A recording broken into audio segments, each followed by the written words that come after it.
Rajini sir ஒரு அவங்க school ஒரு நிகழ்ச்சி நடத்தினார். அப்போ அந்த லதாமா அவங்க பள்ளிக்கூட நிதிக்காகன்னு சொல்லி வெளிநாட்டில் போட்டாங்க. ஒரே இடத்துல நிகழ்ச்சி நடக்குது. அவரது வேற ஒரு தேட்டர், என்னது ஒரு வேறு தேட்டர் நடக்குது. உண்மையை சொல்றேன், நான் போய் சொல்ற ஆள் கிடையாது. ரஜினி கூட பார்க்கட்டும். என்னாச்சு, அவங்களுக்கு கூட்டம் இல்லை, இங்க பிச்சுக்கிட்டு நிற்குது. எனக்கு பயங்கர கூட்டம், எக்கச்சக்க கூட்டம். ரஜினிகாந்த் வந்திருக்காரு, பெர்ஃபார்ம் பண்றாரு, நடிச்சு காட்டுறாரு, இதெல்லாம் இருக்குது. கூட்டம் இல்லை, எனக்கு கூட்டம் பிச்சுக்கிட்டு நிற்குது. ரஜினி என்ன கூப்பிட்டார், பொறுப்பு ஓகே ஓகே ஓகே எல்லாத்துக்கும் மொத்தம் சேர்த்து லாஸ்ட்ல தட்டிங்க. ரஜினி என்ன கூப்பிட்டாரு. இங்க வந்து சென்னைக்கு வந்து சாமி கொஞ்சம் வீட்டு சாமின்னு தான் கூடுவார். என்னையும் இளையராஜாவும் சாமின்னு கூடுவார். காரணம் என்னன்னா, நாங்கள்லாம் ஒன்னா உட்காந்து மெடிடேட் பண்ணக்கூடிய ஆட்கள், தியானத்துல உட்காரக்கூடிய ஆட்கள். அதனால எங்களை வந்து அந்த ஸ்பிரிச்சுவல் மைண்ட்லேயே வந்து எங்களை சாமின்னு கூப்பிடுவாரு. அந்த மாதிரி ஒரு நட்பு எங்களுக்கு. ஏன்னா அழைச்சார் வீட்டுக்கு போறோன்னு, சாமி எனக்கு கூட விலங்குல நானும் உங்க கச்சேரி நடக்குது, என் கச்சேரி நடக்குது, என்னோட ப்ரோக்ராம் நடக்குது, உங்களுக்கு கூட்டம் பிச்சுக்கிட்டு வெளியெல்லாம் நின்றுட்டு கேட்டிருக்காங்க, எனக்கு கூட்டமே வரலையே, கூட்டம் இல்லையே, என்ன ரீசன் அப்படின்னாரு. நான் சொன்னேன், நான் வந்திருப்பது இலங்கை தமிழர்களின் உதவி நிதிக்காக, நீங்க நிகழ்ச்சி போட்டது உங்க பள்ளியின் வளர்ச்சி நிதிக்காக. அப்ப எதை அந்த இலங்கை ஜனங்கள், இலங்கை மக்கள் எதை ஏத்துக்குவாங்கன்னு நீங்க திங்க் பண்ணுங்கன்னா, ஆமா சாமி தப்பு பண்ணிட்டேன்னு சொல்லி அவர் சொன்னார். ரியல் பிலிம் பார்க்குற மாதிரியே ஒரு அற்புதமான ஒரு உண்மை கதையை சொல்லி அவர் எடுத்திருக்கிறார். அதை பார்க்கும் போதே கேட்கும் போதே உடம்பெல்லாம் செலுத்தது, நமக்கும் கண்ணீர் துளிகள் வர்ற அளவுக்கு இருந்தது. அவர் முதல் படமே அவ்வளவு இன்வால்வ் ஆகி எடுத்திருக்காருன்னு நினைக்கும் போது, எவ்வளவு பெரிய கலைஞர், அவரை எப்படி இன்னும் மேலே கொண்டு வரணுங்கிறது நம்ம நினைக்கணும். அவருக்கு அவ்வளவு திறமை இருக்கு. திறமை அந்த எங்கேயும் போகாது. ஒரு தரம் தொட்டாச்சு, ஸ்டார்ட் கட்டுன்னு சொல்லி ஆரம்பிச்சாச்சுன்னா, எனக்கு இப்படிதான் வேணும், இப்படி நடின்னு சொல்லி எப்போ வர்றாங்களோ அப்போதான் அவங்க டைரக்டர்ஸ் தான். ஆகவே நிறைய திறமை இருக்கு. அவர் இதே போல பலரை ஊக்குவிக்கணும்ன்றக்காக விட்பான்ற ஒரு அமைப்பை ஆரம்பிச்சு அவங்க நடத்துறாங்கன்னு சொன்னா, நான் வாழ்வதை போல மற்றவர்களும் வாழ வேண்டும் என்பதற்காக ஒரு அறிகுறி. அதற்காக அவரை மனமாற பாராட்டுகிறேன். அந்த மாதிரி கதை சொல்றவங்க சரி, வசனம் சொல்றவங்க சரி, ஒரு சின்ன குழந்தைய பார்த்தாரு, என் படத்துல பாடுன்னு சொல்றது, என் படத்துல நடின்னு சொல்றது, அப்படி எல்லாரையும் அரவணிக்கக்கூடிய மனசு இருக்கிற ரசிம் அவர்களை எனக்கு ரொம்ப ரொம்ப பிடிக்கும். அவர் முதலாக நிகழ்ச்சிக்கு அழைத்தார். அதுல ஒரு பெரிய ப்ராப்ளம் ஆகி பத்திரிகைகள் எல்லாம் ரொம்ப எக்கச்சக்கமா அதை பத்தி பேச ஆரம்பிச்சிடாங்க. எனக்கு உண்மையை தவிர வேற வராது, வெளியில வர்றதுன்னா உண்மை தான் சொல்லி ஆகணும். அப்படிப்பட்ட ஒரு குணத்தில் உள்ளவன். இன்னைக்கு ஒன்றும் பிரச்சனை இல்லை, இன்னைக்கு ஒண்ணுமே பிரச்சனை கிடையாது. இன்னைக்கு எல்லாம் நாடெல்லாம் சுமூகமா போயிட்டு இருக்கு, எல்லாமே நல்லா இருக்கு, எல்லா திரைப்படங்களும் நல்லா இருக்கு, வந்திருக்க வெளிப்படுத்த படங்கள் எல்லாமே ரொம்ப நல்லா இருக்கு. ஆகையினால நல்லா போயிட்டு இருக்கு. அதனால பேசுறதுக்கு எதுவுமே இல்லை. நிஜமாவே சொன்னாரு ஸ்ரீலங்கா பத்தி, இலங்கை தமிழர்களை பற்றி. எனக்கும் சொல்றான், எங்களுக்கும்னா இளையராஜா சேர்த்து. அது எனக்கு மட்டும் என்ன ஒரு பெரிய பாக்கியம் எனக்கு வாழ்க்கையில் கிடைச்சதுன்னு சொன்னா, பிரபாகர் விடுதலை புலிகள் பிரபாகர் அவர்கள் இங்க சென்னைக்கு வந்தார். சென்னைக்கு வந்த போது வைகோ அவர்களை சந்தித்து, எங்களுக்கு நிதிகள் கொஞ்சம் தேவைப்படுகிறது, அதற்கான ஏற்பாடு செய்யணும் அப்படின்னு எம்ஜிஆரை பார்க்க முடியுமா அப்படின்னு சொல்லி அவர்கிட்ட கேட்டார் வைகோட்ட. வைகோ வந்து என்ன பண்ணாருன்னா, புலமைப்பித்தன் மூலமாக அவரை வந்து அழைச்சிட்டு போனார் பரங்கிமல்ல இருக்கக்கூடிய ஒரு வீட்டுக்கு போனோன்னா, பணம் கொஞ்சம் தேவைகள்லாம் என்னென்ன வேணும் அப்படிங்கிறத அவர் சொல்றாரு. நேரடியான சந்திப்புகளை விசாரித்து நான் கேட்டுக்கொண்டேன்.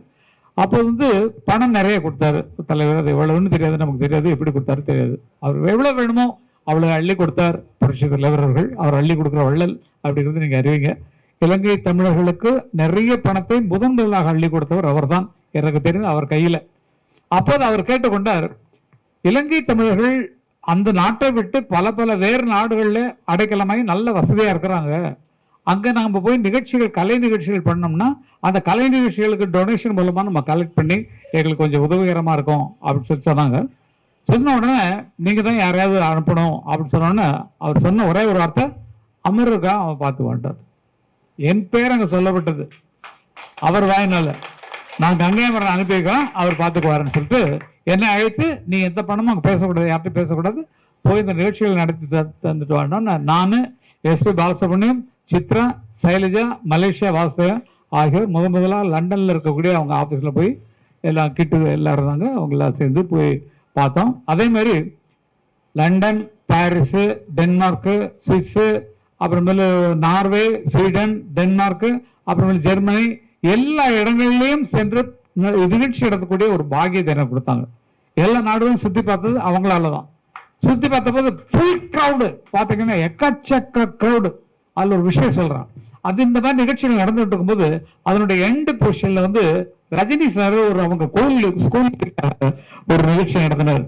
அப்ப அந்த லதாமா அவங்க பள்ளிக்கூட நிதிக்காகன்னு சொல்லி வெளிநாட்டுல போட்டாங்க. ஒரே இடத்துல நிகழ்ச்சி நடக்குது, அவரது வேற ஒரு தேட்டர், என்னது ஒரு வேறு தேட்டர் நடக்குது. உண்மையை சொல்றேன், நான் போய் சொல்ற ஆள் கிடையாது, ரஜினி கூட பார்க்கட்டும். என்னாச்சு, அவங்களுக்கு கூட்டம் இல்லை, இங்க பிச்சுட்டு நிக்குது. எனக்கு பயங்கர கூட்டம், எக்கச்சக்க கூட்டம். ரஜினிகாந்த் வந்திருக்காரு, பெர்ஃபார்ம் பண்றாரு, நடிச்சு காட்டுறாரு, இதெல்லாம் இருக்குது. கூட்டம் இல்லை, எனக்கு கூட்டம் பிச்சுட்டு நிக்குது. ரஜினி என்ன கூப்பிட்டார், பொறுப்பு ஓகே ஓகே ஓகே எல்லாத்துக்கும் மொத்தம் சேர்த்து லாஸ்ட்ல தட்டிங்க. ரஜினி என்ன கூப்பிட்டாரு, இங்க வந்து சென்னைக்கு வந்து, சாமி கொஞ்சம் வீட்டு சாமின்னு தான் கூடுவார், என்னையும் இளையராஜாவும் சாமின்னு கூடுவார். காரணம் என்னன்னா, நாங்கள்லாம் ஒன்னா உட்காந்து மெடிடேட் பண்ணக்கூடிய ஆட்கள், தியானத்துல உட்காரக்கூடிய ஆட்கள். அதனால எங்களை வந்து அந்த ஸ்பிரிச்சுவல் மைண்ட்லயே வந்து எங்களை சாமி சாமின்னு கூப்பிடுவாரு. அந்த மாதிரி ஒரு நட்பு எங்களுக்கு. ஏன்னா அழைச்சார் வீட்டுக்கு போறோன்னு, சாமி எனக்கு கூட விலங்குல நானும் உங்க கச்சேரி நடக்குது, என் கச்சேரி நடக்குது, என்னோட ப்ரோக்ராம் நடக்குது, உங்களுக்கு கூட்டம் பிச்சுக்கிட்டு வெளியெல்லாம் நின்றுட்டு கேட்டு இருக்காங்க, எனக்கு கூட்டமே வரலையே, கூட்டம் இல்லையே, என்ன ரீசன் அப்படின்னாரு. நான் சொன்னேன், நான் வந்திருப்பது இலங்கை தமிழர்களின் உதவி நிதிக்காக, நீங்க நிகழ்ச்சி போட்டது உங்க பள்ளியின் வளர்ச்சி நிதிக்காக. அப்ப எதை அந்த இலங்கை ஜனங்கள் இலங்கை மக்கள் எதை ஏத்துக்குவாங்கன்னு நீங்க திங்க் பண்ணுங்கன்னா, ஆமா சாமி தப்பு பண்ணிட்டேன்னு சொல்லி அவர் சொன்னார். இது உண்மையில் நடந்தது. நான் வந்து கேமரா இருக்கும்போது நான் மறைச்சிட்டோன்னு சொல்ல முடியாது, அவர் அழைத்து சொன்னதுதான்.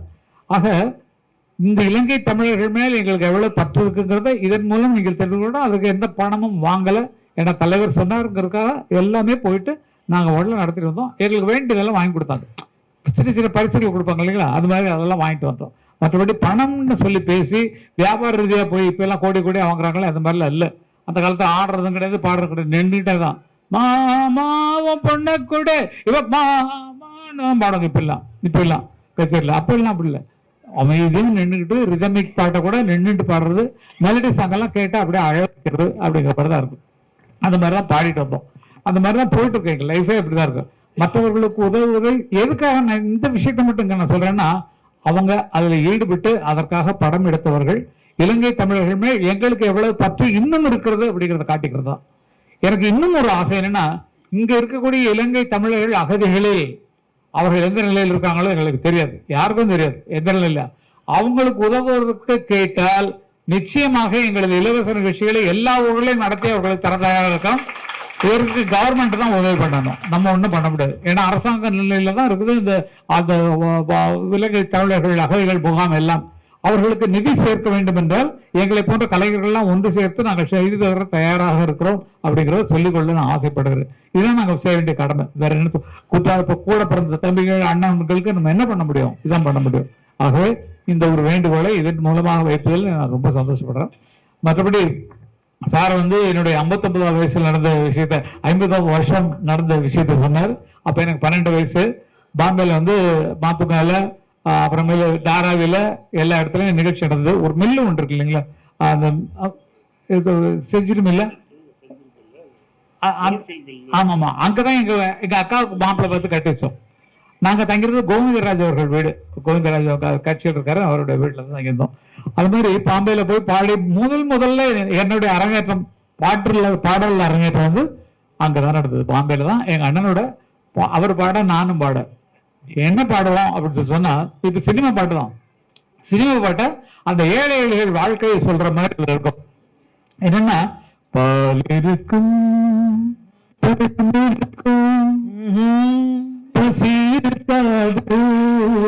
பஞ்சனையில் காற்று வரும் தூக்கம் வராது, இப்படி இருக்கும். எங்க அண்ணா என்ன பண்ணாருன்னா, ஏர் பிடிக்கும் உள்ளவனுக்கு நிலம் இருக்காது, எந்திரமாய் உழைத்திடுவான் பலன் இருக்காது, கட்டிடங்கள் உயர்த்திடுவான் கலையழகோடு, ராவில் கண்ணுறங்க தனது சொந்த வீடு இருக்காது, தறி பிடித்தே உடை குவிப்பான் சாயம் விடாது நொந்த தனதுடலை மறைக்க நல்ல துணி இருக்காது ஏர் பிடிக்கும் உழவனுக்கு நிலம் இருக்காது எந்திரமாய் உழைத்திடுவான் பலன் இருக்காது. உழைப்புழைப்பை அழுத்தவர்கள் நமது நம்மோ அந்த உழைப்பை கொண்டு வருவர்கள் வெறு சிலர் அன்றோன்னு பாடுவார். நம்ம உழைச்சிட்டு இருக்கோம், வாழ்றதை எவனா வாழ்ந்துட்டு இருக்கானே, நம்ம சம்பளம் எல்லாம் சரியா கொடுக்கல. அப்படிங்கிற இந்த மாதிரி புரட்சிகரமான கருத்துக்களை மக்களை கசைக்கிடும் பதுக்களை பிடிக்க வந்த டிடிகே வந்து அப்ப நிதியமைச்சர் ஹலோ ஹலோ கமான் கமால் சிக்கலை களைந்தெடுக்க வைக்கிறாது ஆட்சி செய்யும் சிஎஸ் வந்து C Subramaniam. Hello hello come on Kamal Subramaniam சோறு வேடம் அரிசிக்கு அவர் தான் உணவு மந்திரி அவர் சுப்பிரமணியம். விலைவாசி ஏறினதுக்கு இப்ப விலைவாசி என்ன நினைச்சுப்பாங்க, அப்பெல்லாம் 2 ரூபா 3 ரூபா, அதுக்கப்புறம் தான் படி அரிசி திட்டம் எல்லாம் வந்தது உங்களுக்கு தெரியும்.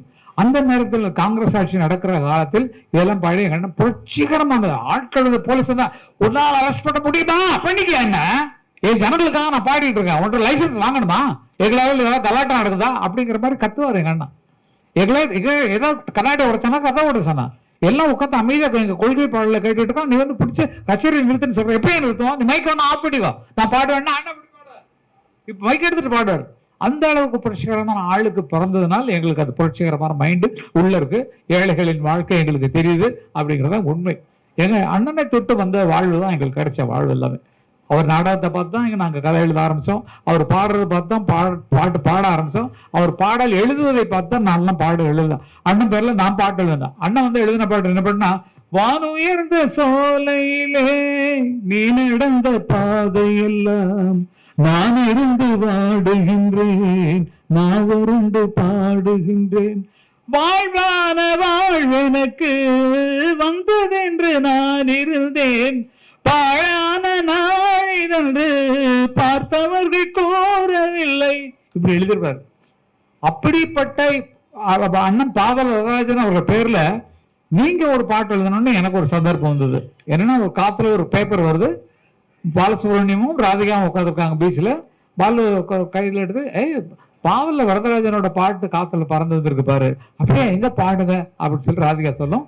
அதுக்கு பாடுவார், மண்ணில் இந்த காதலன்றி யாரும் வாழ, அது பாட்டு தெரியுங்களா உங்களுக்கு? முத்துமணி ரத்தினங்களும் கொட்டிய பவளமும் கொத்துமலர் அற்புதங்களும் குவிந்தாதரமும் சிற்றிடையும் சின்ன வீரலும் வில்லனும் பூர்வமும் சுற்றி வர செய்யும் விழியும் சுந்தர மொழிகளும் எண்ணி விட மறந்தால் எதற்கோர் பிறவி இத்தனையும் இழந்தால் அவன்தான் துறவி மூடி முதல் அடி வரை முழுவதும் சுகம் தரும் விருந்துகள் படுத்தேடும் அரங்கமும் அவள் அல்லவா அப்படி சொல்ல. நான் மூச்சு விட்டு தான் பாடினேன், மூச்சு விடாம பாடுற மாதிரி ஒரு சீன்ல நாங்க கிரியேட் பண்ணோம். அதுக்கு நன்றி. Okay, thank you. ஏன்னா இந்த நினைவுகளை தான் நீங்க புரிஞ்சுக்கணும். நம்ம யாரை ஃபாலோ பண்ணி போறோமோ அவங்க நமக்குள்ள வந்து புரிஞ்சுக்குவாங்க. இப்ப நான் என் பாட்டு வந்து சொன்ன வாடி எங்கப்ப கிழங்கு எங்க தாபத்தை முக்கா துட்ட பாடாத வாய திறந்து அடி கூடு கட்டுற குயிலே புது மேடை கட்டுற மயில அடி வேப்ப மரத்து வெயில புது வேஷம் கட்டுற குயில ஒரு கண்டத்தை நிச்சயில நிம்மதி வந்தது வாடி ஏன் கப்ப கிழங்கு அப்படின்னு பாடினோம். இந்த விழா நடக்குது எங்க அலைகளுவதிலே படத்துடைய விழா நடக்குது. எம்ஜிஆர் அவர்கள் தலைமை தாங்க வந்துடுறாரு, எல்லாம் உட்காந்துருக்கோம். உட்காந்தோன்னா நான் தான் தொகுப்பாளர், நான் தான் தொகுத்து வழங்குறோம். தலைவர் அவர்களுக்கு வணக்கம் அப்படின்னு சொல்லிட்டு அவர்கள் இந்த நிகழ்ச்சியை தலைமையேற்று தருமாறு கேட்டு நடத்த தருமாறுனா அவர்களுக்கு என்னுடைய பொறுப்பை கங்கை அமரன் அவர்கள் எடுத்து நடத்தி தருவார் அப்படின்னு சொல்லி சொன்னோன்னா, உங்க பொறுப்பை நான் எடுக்கிறது தான் இந்த மனிதர்கள்லாம் நான் சொல்றதை கேட்பாங்களாங்க, உங்க பொறுப்பை எடுத்து நான் செய்யறதா இருந்தா இந்த மந்திரிகள் என் பேச்ச கேட்பேன் அந்த மாதிரி கலாட்டாவே போவான். அவர் கேட்டாரு, அது என்ன என் மேடல்ல பேசுறாரு அந்த உலக, நான் சொல்ல அந்த உலக மகா கவிஞர் எனக்கு ஷீல்டு கொடுக்கும்போது இப்போது அடுத்ததாக உலக மகா கவிஞர் கங்கை அமரன் அவர்களுக்கு தலைவர்கள் இப்போ வரிசை எடுப்பாரு அப்படின்னு சொல்லிட்டு கொடுத்து அவர் தலைமை உரை ஆற்றும் போது என்ன இந்த உலகமாக கவிஞர் என்ன இருக்கு வாடியும் கப்பக்கிழங்கு என்ன பாட்டியா, ஐயோ உலகமாக கவிஞர் எழுதுற பாட்டார். அப்புறம் அவர் பேசி முடிச்சிட்டார். பேசி முடிச்ச உடனே நான் சொன்னேன், தலைவர் நீங்க மன்னிச்சுக்கணும், நீங்க வந்து என்ன வந்து கப்பங்களுக்கு பத்தி நீங்க சொன்னீங்க, அந்த பாட்டு எழுதுனதுக்கு காரணத்தை நான் உங்கள்கிட்ட சொல்லி ஆகணும் அப்படின்னு சொல்லிட்டு நாங்க எங்க சொந்த படம் இதுதான் ஃபர்ஸ்ட் பாவலா கிரியேஷன்ஸ்ல அலைகள் ஊதிலேன்னு ஒரு படம் எடுக்கிறோம். அந்த படத்துக்கு பல புதுமுகங்கள் தேடினா யாரும் கிடைக்கல. அப்ப கேரளத்தில் இருக்கக்கூடிய அம்பிகாவோட தங்கச்சி ராதாவை புதுசா கண்டுபிடிச்சு அந்த பொண்ணை தமிழ்நாட்டுக்கு கூப்பிட்டு வந்து நடிக்க வைக்கிறோம். கேரளாவில் ரொம்ப ஃபேமஸ் கப்பங்களுக்கு. அப்ப அந்த பொண்ணை நாங்க எப்படி வளர்க்கணும், வாட்டி ஏன் கப்ப கிழங்கு எங்க காவத்தை முக்கா துட்டை பாடாத வாய திறந்து பாடணும். அப்படித்தான் வரவேற்றான் தலைவர். ரொம்ப ஜாலியா இருக்கும் அந்த பயணங்கள்லாம். பெரிய புண்ணியமான விஷயங்கள் எங்களுக்கு நடந்தது எல்லாமே தெய்வ செயலாக உச்சத்தில் நடந்த விஷயங்கள் தான். சிவாஜி அப்பா கூட பேசுறதும் சரி, கலைஞரோட இருக்கும் சரி, எம்ஜிஆர் அவரோட கொஞ்சம் சரி, அவர் கார் முன் சீட்ல உட்காந்துட்டு பாடிக்கிட்டே போனது சரி, இதெல்லாம் கொடுத்து வச்ச ஆத்மாக்களாக இருக்கக்கூடிய எங்களுக்கு கிடைச்ச பெரிய பரிசு. அப்படிதான் வாழ்ந்துட்டு இருக்கோம். அதே போல இன்றைக்கு இந்த விட்பான்னு ஆரம்பிச்சிருக்காங்க. இதுல தலைமையில முதல்ல எனக்கு வந்து பரிசீலிச்சிருக்கீங்க. இது மிக பிரம்மாண்டமாக வளரும் என்பதற்கு உண்மையிலே என்னுடைய ராசியை பற்றி சொல்றேன் உங்களுக்கு. நான் இப்படி வாங்கிய இடங்கள் எல்லாமே மிக மிக உயர்ந்திருக்கிறது முதல்ல வாங்குறது. அதுவும் இல்லாம உங்க மனசுல நான் எவ்வளவு தூரம் இருக்கிறேன்றது நான் உங்களை நான் தடுக்கல. எனக்கு இந்த மாதிரி பரிசுகள்லாம் போய் வாங்குறது கொஞ்சம் கூச்சமா இருக்கும். நம்ம என்ன பண்ணா நம்மளுக்கு போய் இவ்வளவு பரிசு கொடுக்குறாங்களே அப்படிங்கிற மாதிரி மனசுல ஒரு ஏக்கம் இருக்கும். ஆனால் அவங்க கேட்ட ஆசைக்காக சரி வரலாம் அவ்வளவு அந்த நாங்க வேற யாருக்கும் கொடுக்கலங்க, ஃபர்ஸ்ட் அவார்டு உங்களுக்கு தான் கொடுக்குறோம், நீங்க பிளீஸ் வந்து வாங்கிக்கணும். தேதி கூட மாத்துறாங்க. அது கூட மாத்திட்டு இங்க இன்னைக்கு ஓடி வர வேண்டிய ஒரு சூழ்நிலையாச்சு. அந்த அன்பு உள்ளங்களில் இத்தனை அன்பு உள்ளங்களிலும் நான் இருப்பதற்கு ஒரு காரணமாக இருந்த அவருக்கு வந்து நான் நன்றி சொல்லாமல் இருக்க முடியாது. மிக்க மிக்க நன்றி. உங்க குடும்பத்தாருக்கு நன்றி, உங்களை சுற்றி இருக்கிற நண்பர்களுக்கு நன்றி, உங்கள் குழுவில் இருக்கக்கூடிய அத்தனை நண்பர்களுக்கும், அவர்கள் குடும்பத்தை சேர்ந்தவர்களுக்கும், குழந்தைகளுக்கும், அந்த குழந்தைங்க கல்யாணம் ஆகிய பேரம்பேட்டி எடுக்கிற வரைக்கும் என்னுடைய வச்சுங்க. வேற என்ன சொல்றது, அவ்வளவுதான். இது ரொம்ப அற்புதமான. இவரை பத்தி சொல்லணும். இவர் வந்து நாங்க இளையராஜா தான், இவர் வந்து பேரரசு. நாங்க வந்து வெறும் இளையராஜா தாங்க, இவர் பேரரசுக்கு. பேரரசுக்குள்ளதே இளையராஜாக்கள் இருக்கணும். இன்னைக்கு என்ன சாதாரணமான நாட்கள பேருக்கு தான் அரசு. அதே மாதிரி அவரை சொல்ல முடியாது, அவர் இளையராஜா தான். இல்ல பேருக்கு தந்த வெற்றி உங்களுக்கு வரும். பேரரசா திகழ்வீர்கள் அப்படிங்கிறதுக்கான அறிகுறி தான். கங்கை அமரன் என்ன, நான் சும்மா நானா வச்சுட்டேன், எனக்கு நானா அப்பனாரதோ வச்சுக்கிட்ட பேர் தான் கங்கை அமரன். கங்கைன்னு ஒரு பிரபலமான பத்திரிகை வந்தது அப்போது, ஆன்மீக பத்திரிகை. பொள்ளாச்சி மகாலிங்கம் அவர்கள் நடத்திய புத்தகம். அந்த புத்தகத்துக்கு வந்து விக்ரமானவர்கள் தான் எழுத்தாளர். விக்ரம் ஐயா தான் ஆசிரியராக இருந்தாரு. அந்த புத்தகத்தை விரும்பி போட்டேன். கோயில்களை பற்றியும் புண்ணிய ஸ்தலங்களை பற்றியும் அதுல வரும். அதை பார்த்ததுனால அந்த கங்கைன்ற பேர் எனக்கு ஈர்ப்பா இருந்தது. அதை வச்சுட்டு அமர் சிங்ன்றதே என்னோட ஒரிஜினல் பேர். எங்க அப்பா வந்து எனக்கு வச்ச பேர் அமர் சிங். காரணம் என்னன்னா, எங்க அப்பாவோட ஃப்ரெண்டு. எங்க அப்பா வந்து வெள்ளைக்காரனுடைய எஸ்டேட்ல வந்து மேனேஜரா இருந்தவர். அப்பதான் எங்க அம்மா பார்த்து எங்க அம்மா பாடுறதெல்லாம் கேட்டு, சோழ மஞ்சள் அரைக்கும் போது முதலேறி பார்த்த மச்சான் என்ன வேலை செய்யறதுக்கு அலுப்பு தெரியாம இருக்கிறதுக்கு பாடுவாங்க. என்ன பொடி போட்டிகளோ என்ன பார்த்து இழுத்தரைக்க கூடலியே மாமா மாமான்னு பாடுவாங்க. இதெல்லாம் சினிமாவில் போட்டு நாங்கள் வாங்கிட்டோம், துட்டாக்கிட்டோம். ஃபர்ஸ்ட் எங்களுடைய பாட்டு என்ன பாட்டு, சினிமாவில் இளையராஜான்னு ரெக்கார்ட் பண்ணப்பட்ட பாட்டு, அன்னக்கே ஒன்னு தேடுதே 6 மாசம் 1 வருஷம் அவரும் பூமி வாடுதே. இது எங்க அம்மா எங்களுக்கு பாடின தாலாட்டு. புள்ளி வாட்ட ரவிக்காரி புளியம்பு சேலக்காரி நெல்லறுக்க போகையில் யார் கண்ணி ஊதன் காவலாடி அந்த கீழி ஒன்ன தேடுற. முதல்ல இளையராஜாங்கிற பேருக்கு ரெக்கார்ட் பண்ணப்பட்ட பாட்டு இந்த பாட்டு தான். அப்ப எங்க அம்மா பாட்டை வச்சுதான் நாங்க வந்திருக்கோம். எங்க அம்மா இல்லைன்னா எங்களுக்கு எதுவுமே கிடையாது. எங்க அம்மா தான் சொல்லி கொடுத்தாங்க எல்லா பாடல்களும். சரி, நிறைய பாடல்கள். யானை வாரத பாருங்கம்மா, யானை செஞ்சு வாரத பாருங்கம்மா, யானைக்கு கீழார சப்பர சாமியும் சாவி வருகுது பாருங்கம்மா. தன்னதினம் தன்னானே தன்னதினம் தன்னானே தன்னதினம் தன்னானே தன்னதினம் தன்னானே. அதுல என்ன பண்ணாரு பாரதி ராஜா, அம்மா ஒரு கும்மி பாட்டு பாடுவாங்களேடா, அது போடலான்னு 1000 தாமரை முட்டுக்களே வந்து ஆனந்த கும்பிகள் கொட்டுங்களே.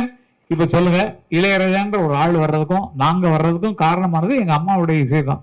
எங்க அம்மா எங்க வளர்த்து தாளாட்டின பாட்டு தான் நாங்க எல்லாம் உங்களுக்கு போட்டு இவ்வளவு பெரிய ஆட்களாக வந்துடுவோம். அதே நன்றியோடு இன்னைக்கு காலங்காத்தால எழுதாலும் என்னைக்கு எழுதலாமா அப்படின்ற மாதிரி அம்மா பாடத்தை பாக்குற மாதிரி தான் படுத்திருப்போம். அண்ணா ரெக்கார்டிங் போகும்போது அம்மா டாட்டாமா இந்த படத்தை பார்த்து டாட்டா சொல்லிட்டு போற வரை இன்னைக்கு வரைக்கும் அப்படித்தான் பண்ணுவார். அது மாதிரி தான் வளர்ந்துட்டு இருக்கோம்.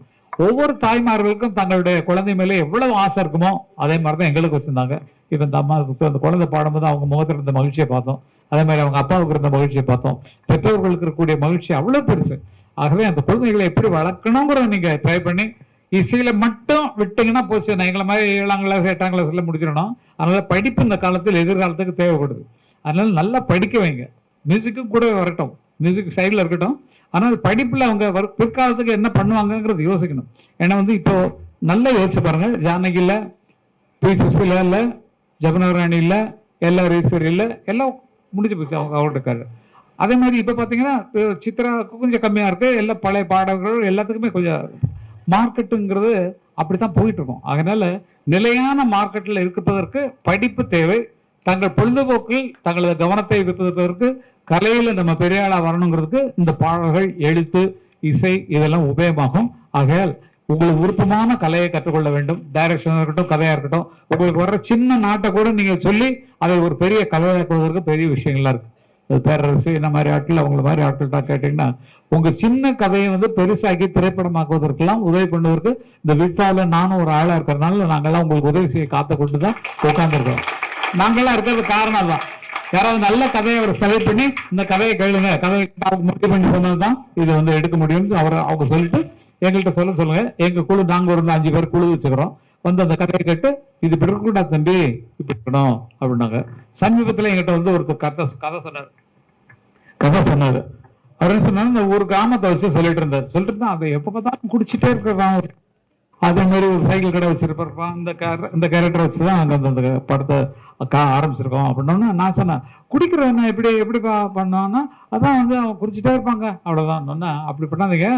அவன் குடிக்கலன்னா நல்லா பேசுவான், உலகி பேசுவான். குடிக்கலாம் ஒண்ணுமே இல்லை அப்படின்னா தண்ணி கொடுத்தனா எங்கடா போன அப்படி தெளிவா வந்துருவான்ற மாதிரி வைங்க. குடிச்சாதான் உனக்கு ஒழுங்கான பேச்சு வரும். குடிக்கலன்னா அப்படின்னு டல்லாயிடுவான்ற மாதிரி கேரக்டரை மாத்துங்கன்னு சொன்னா அதே மாதிரி மாத்திக்கிட்டு இருக்காங்க. அது மாதிரி ஐடியாக்கள் சொல்லி உங்களை மேலே ஏற்றி தருவதற்கு எங்களுடைய ஐடியாவெல்லாம் நீங்க யூஸ் பண்ணிக்கலாம். விட்வால நாங்க இருக்கிற காரணத்தினால் எங்களுடைய உதவிகளும் உங்களுக்கு அதிகமா தேவைப்படும். அவர் சொன்னாரு அவங்களுடைய சிக்னேச்சர் டியூனை மாத்தி அதை பாடலை மாற்றி எடுத்து தரணும்னு. அதெல்லாம் ஓகே சொல்லிச்சு, அப்பவே ஓகே சொல்லிச்சு. ஆகவே அதை என்ன எவ்வளவு சிறப்பாக செய்ய முடியுமோ, அதை எப்படி வெளியிட முடியுமோ அதற்கு நீங்க முதல்ல ஒரு யூடியூப் சேனல் ஆரம்பிக்கணும். சார் முக்கியமான விஷயம் குடும்ப சார் யூடியூப் சேனலை பத்தி சொன்னாரு. என்னுடைய சொந்த நிறுவனம், திரைப்பட தயாரிப்பு நிறுவனம், 6 படங்கள் பண்ணிருக்கிறேன். Brilliant creation. அதுல 1,80,00,000 1.8 மில்லியன் வியூவர்ஸ் இருக்கிறாங்க சார். அதான் நான் அப்படியே விட்வாவுக்கு கொடுக்குறோம். அந்த யூடியூப் சேனல்ல இன்றைக்கு நாங்க அதை ஓபன் பண்றதுக்கு இருந்தேன். அதுக்குரிய அந்த அரேஞ்ச்மெண்ட் முடியல. அந்த யூடியூப் சேனல்ல நான் நாளையில இருந்து அது ரன்னிங் ஆகும் sir. Very good very good. அது அப்படியே என்னுடைய பிரில்லியன்ட் கிரியேஷன் விட்வாவுக்கு கொடுத்து நேமை சேஞ்ச் பண்ணி அதை ரன் பண்றதுக்கு யாரு நம்மட சாஜித், இந்த ஒரு டெக்னீஷியன், பெரிய டெக்னீஷியன் சார். இவரு அந்த இதுக்கு அந்த வீடியோ எல்லாம் பண்ற என்ன சேனல் இல்ல பெண் மியூசிக்கு அவர் தான் அந்த அதிகமான வீடியோ பண்றது. Very good. வாங்க வாங்க வாங்க, நல்ல கைது. இவரை சீஃபா போட்டு நாங்க அந்த யூடியூப் சேனல், ஏன்னா எல்லாரோட திறமையும் அதன் மூலமா வெளிப்படும் அந்த யூடியூப் மூலமா சார். அடுத்தது சார், இந்த எங்களுடைய எல்லாருடைய அன்பையும் கரைச்சி சிக்னேச்சரா பண்ணி உங்களுக்கு ஒரு தாரம். இந்த இதுல எல்லாரையும் கூப்பிட முடியாது, மன்னிச்சுக்கோங்க. இந்த விட்வாட புக் வாரத்துக்கும் இந்த ஈவெண்ட் நடக்கிறதுக்கும் ரொம்ப ரொம்ப கஷ்டப்பட்ட ஒரு 3 அழகான பெண் பிள்ளைகள், கேர்ள்ஸ். அவங்களும் இவர் ஒரு ஆர்ட் டைரக்டர், ஒரு டிசைனர், இவர் ஒரு டான்சர். இவர் தான் இந்த புக்கை பண்ணினவர் design. Very good very good. So இவரு. அடுத்தது யஷ்வந்த் எங்களோட ஆபீஸுக்கு கிட்டத்தட்ட ஒரு 10 நாட்களா நைட்ல 12-1 மணிக்கு தான் போவாரு. Very good very good. So இவங்க எல்லாரும் சேர்ந்து, நீங்க வாங்க, இவங்க எல்லாரும் சேர்ந்து அந்த அந்த பரிசை அதை உங்களுக்கு வீட்டுல இருக்கணும் சார், கண்டிப்பா. இடத்துல கண்டிப்பா So, அதை உங்களுக்கு தரப்போறாங்க. அது வந்து எங்க வைக்க போறேன்னா வெங்கட் பிரபு ரெக்கார்டிங் கட்டிருக்காரு. ரெக்கார்டிங் எல்லாம் அங்கதான் நிறைய பேர் வருவாங்க. இப்ப நான் வீட்டுக்கு வர வைக்கிறது, நாங்க என்னுடைய ஆபீஸ் அங்கதான் இருக்கு. Okay, sir. அதனால அங்க போய் அது சேரும், வர்றவங்க எல்லாம் பாப்பாங்க. Wow. எல்லாரும் படம் எடுத்துக்கோங்க. வேற level sir. எவ்வளவு பெரிய விஷயம். விட்பாக்கு நாங்க சார் விட்பா மூலமா கொடுக்கறத எத்தனையோ லெஜெண்டர் பார்க்க போறாங்க. எவ்வளவு பெரிய விஷயம். சோ சார் வந்து எந்த எதிர்பார்ப்பும் இல்லாமல் அன்பை தவிர வேற எதுவுமே இல்லை இங்க வாரத்துக்கு. அது நான் அடிக்கடி சாரோட பேசும்போது தெரியும். இன்றைக்கு மார்னிங் சார் எடுத்தார் ஒரு 7:30 7:45 வரைக்கும் எடுத்து அந்த லொகேஷன் அனுப்பிடுங்கன்னு சொன்னாரு. சிலர் வந்து பந்தா காட்டுவாங்க. ஐயோ பந்தான்னு சொன்னா சார், அந்த பந்தாவாலதான் சினிமா பெரிய ஸ்டார்களை கூப்பிட பயம் சார், தப்பா வச்சுக்க கூடாது. அதனால நிறைய பேரை கூப்பிடல. ஆனா சார் வந்து எப்படி ஒரு மனிதராக, எப்படி ஒரு ஒருத்தங்க நான் எப்படிங்க நம்ம குடும்பத்தில் நம்மளுக்கு நான் வந்து வர்றதுக்கு லேட் ஆகும், இதை வந்து டிஸ்டர்ப் பண்ணக்கூடாது, யாரும் வந்து போட்டோ எடுக்கக்கூடாது, அதெல்லாம் அந்த கண்டிஷன்லாம் சொன்னீங்கன்னா நான் பாடுறேன். கேட்டா வர்றது கஷ்டம். யாரு பேரரசு வர்றாரு, பேரரசும் நல்ல ஃப்ரெண்ட்ஸ் தான், ஓகே அது ஓகே. மற்றபடி யாரும் வந்து டிஸ்டர்ப் பண்ணாம கொஞ்சம் பார்த்து அப்படிலாம் ஆள் கிடையாது. அவரும் கிடையாது, நானும் கிடையாது. மக்களோட மக்களா இருந்தா தான் பிழைக்க முடியும். அப்படிதான்